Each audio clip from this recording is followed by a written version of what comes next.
Le domaine de Pavlovsk, couvrant près de 600 hectares, fut offert par l'impératrice Catherine II à son fils Paul, lorsque son épouse, Maria Féodorovna, mit au monde le futur Alexandre Ier. Durant la construction du palais, les époux voyagèrent en Europe, d'où ils rapportèrent, surtout de France, de nombreuses acquisitions pour orner Pavlovsk. Johann Strauss se produisit 10 années de suite à Pavlovsk.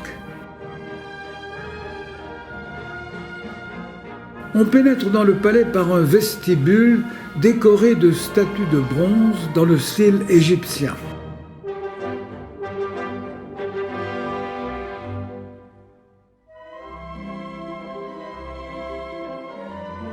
Le salon de la Rotonde, dit la salle italienne, est une réplique d'un temple romain antique. Situé au centre du palais, il est éclairé par un lustre central en cristal superbement ciselé.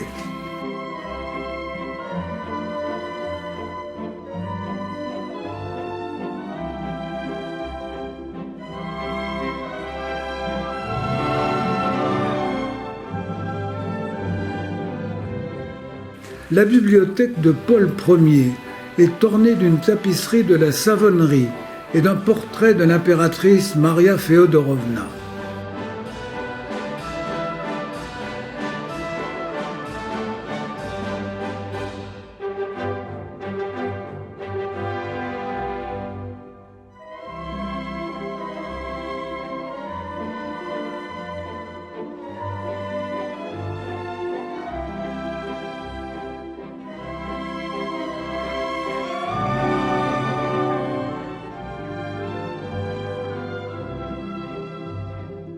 Rectangulaire et donnant sur le parc par 3 côtés, la salle grecque, ou salle de bal, se situe dans l'axe du palais.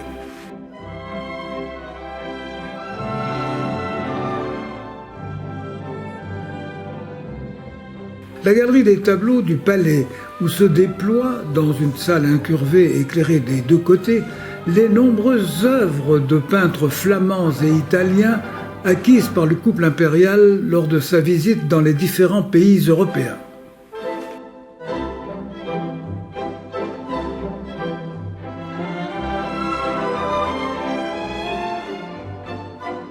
La salle à manger d'apparat, avec le service d'un célèbre manufacturier de porcelaine de Saint-Pétersbourg, comprenait plus de 600 pièces, était aussi utilisée en tant que salle du trône.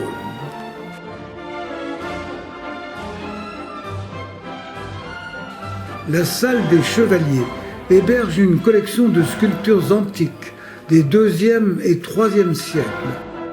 C'est dans celle-ci, d'inspiration gréco-romaine, que Paul Ier recevait les chevaliers de l'ordre de Malte, dont il était, de facto, le grand maître.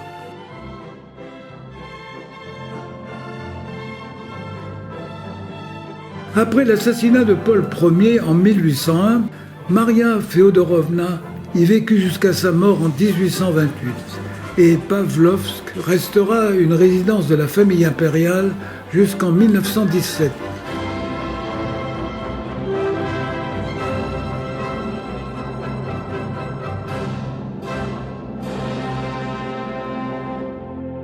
Occupé par les Allemands qui en feront le QG de la Gestapo, le palais fut entièrement rasé et incendié par les nazis.